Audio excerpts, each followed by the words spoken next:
Driving in southern England on the A303, coming from sort of Wincanton to Mere area, we noticed there's lights in the sky at about 5 o'clock on Halloween 2020.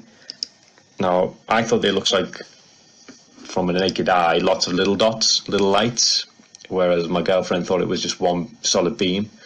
And as you can see, it's just hovering there in the sky. And then sort of we got this footage, but then very quickly it just disappeared.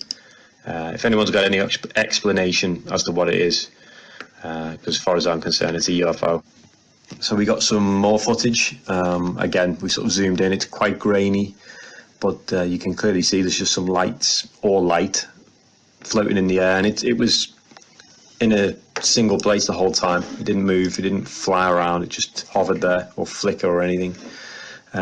Just very strange. If anyone's got an explanation what it could be, I'd love to know. As far as I'm concerned, little green men came. Be fucking drones.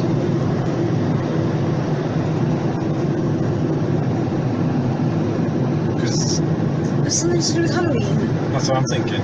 Could be drones. It looks like words.